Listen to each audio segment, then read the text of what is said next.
Hi there, my name is Gary Leff and I write the oldest frequent travel blog on the internet, viewfromthewing.com.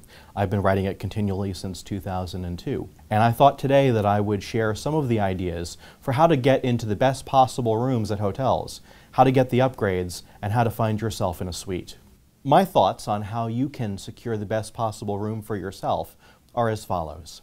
Hotels are going to book as many reservations, if possible, as they have rooms, and sometimes even a few more, knowing that people are not going to show up.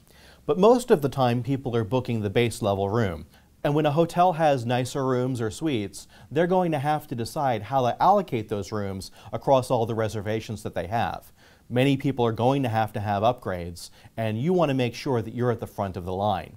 Two chains in particular, Hilton and Hyatt, offer what are called e-standby upgrades. Anytime after you've made the reservation but before you check in, you can express your preference, raise your hand and say you'd be willing to spend an incremental amount of money, much less than the retail price, to have that better room. And so if the room is available when you check in, you've expressed your preference and said that you would spend a little bit more, and they'll give you that room for that extra money. Another opportunity to have the better room is when you're spending hotel points. All of the hotel programs have loyalty programs where they're going to let you earn points for your stays when you're paying for your room. Maybe you can earn points when you're putting charges on that hotel program's credit card. And when it comes time to spend those points for your free award nights, most of the hotel chains offer an opportunity to spend incrementally more points for a better room than the base level room. Hilton will let you spend points for any room at the hotel, but they're going to base the number of points based on the room rate for that night. So that means that the better rooms that are really expensive become an extraordinary number of points. In contrast, however, Starwood Preferred Guest lets you spend double the points of a regular room to have a suite. A smaller increment of points to have preferred rooms like better views, but for twice as many points you can have that suite. I find it's a particularly good value in the Hyatt Gold Passport program, where rather than spending twice as many points, for 50% more points, you can have a suite. A regular room might cost 18,000 points, spend 27,000 points, and you're not just in a nicer room with a view, you're in that suite. So when it comes time to redeeming your points for a free night, considering redeeming a few more points and making the stay special. When I talk about e-standby upgrades, buying better rooms at a discount from retail price, or I talk about spending extra points on an award night, we're talking about spending more either money or reward points. And I personally prefer to spend as few as possible, and the fewest that you can spend is 0. And sometimes instead of spending money, you can just be nice. The check-in clerk at the hotel is the most powerful person that you're going to interact with when you arrive on property.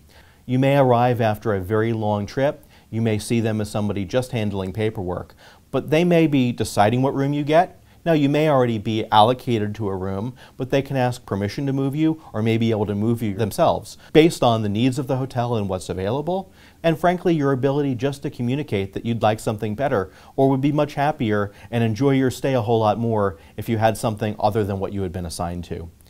Ask them about their day and try to connect with them. Ask them how they like the hotel, how they're enjoying their week. You know that folks, when you travel or you're being asked all the time how you're doing, you'd really like to know how they're doing.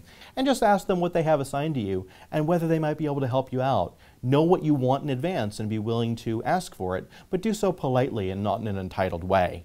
If you can enlist them on your side, they're a tremendous ally and can put you in the room that you want without spending extra dollars. A subset of the idea of being nice to the hotel check-in clerk is tipping the hotel clerk. Now, frankly, this isn't something that is acceptable in most cities in the United States or anywhere around the world, except in Las Vegas and a few other places, where frankly it's expected. A few years ago, checking in to the Bellagio, I took out my wallet, took my credit card, wrapped a bill behind the credit card, and slid it across the desk as I was checking in. And I looked at the clerk and I said, I was wondering if you've got any upgrades available. Frankly, I'd love one of those great big penthouse suites. The clerk looked at the credit card, saw the money, and understood exactly what I was asking. And after a little bit of typing away, I was given a penthouse suite with 5 bathrooms. That's the most number of bathrooms I've ever had in a hotel room. It was a 4-night stay, so $25 a night seemed worth it to me. I gave them a $100 tip. Now, I have had rooms that have private pools overlooking the ocean, maybe 3 bathrooms.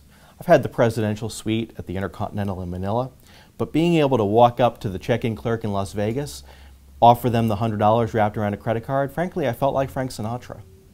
That's about the coolest, the only time that I'm ever going to feel like a member of the Rat Pack in my life, but I had a great big hotel room to show for it. Most of the time in Las Vegas, this is known as the $20 trick, but at the better hotels, Bellagio, Venetian, or above, a larger amount of money is going to go farther, and certainly on a multi-night stay.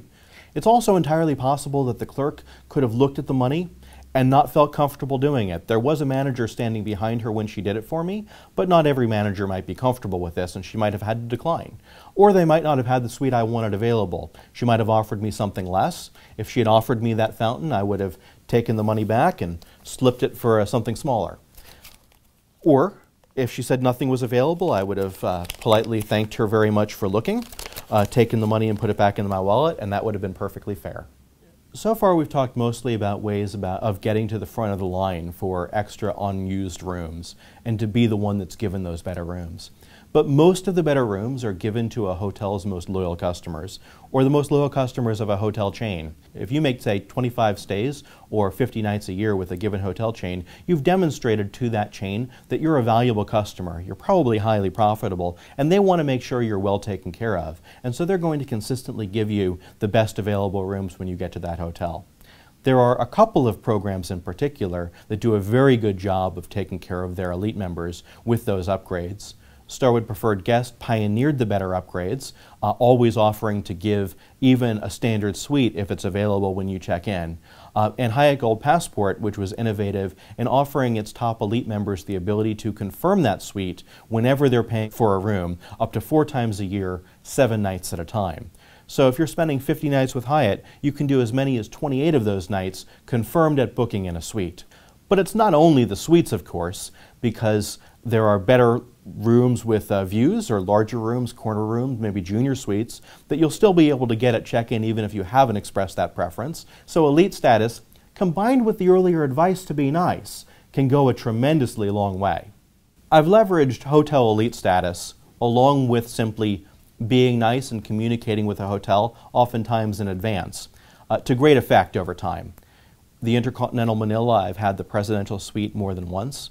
The Intercontinental in Bangkok, the diplomatic suite, ambassador suite at the Intercontinental in Singapore. Within the Starwood chain, the Le Méridien in Cadillac, I stayed in a 2-bedroom ocean villa with its own pool. I had my own beachfront. But it's not the only time that I've had my own pool in a hotel room. The Westin Surrey Bay in Phuket, I had that, as well as the Conrad Koh Samui in Thailand. Although the Conrad Koh Samui, every single room is a standalone villa with a suite. So what was I able to get? Well, the 2-bedroom villa, of course. And frankly, I'm not somebody that's ever paid a whole lot of money for my hotel rooms. I just use my status strategically, and I'll also oftentimes contact a hotel in advance. I'll note that I'm an elite member, and I'll ask them how they often treat those, sometimes even before I've made the booking. And they'll tell me, if you book a certain room type, then we're liable to improve that room allocation to something better, and try to negotiate that in advance. I used to think that people paid for these rooms, and certainly some do, but really the hotel has to make their rooms stretch across all their reservations, and that means that the most expensive rooms that aren't booked as frequently have to go to somebody, and I'd certainly like that somebody to be me.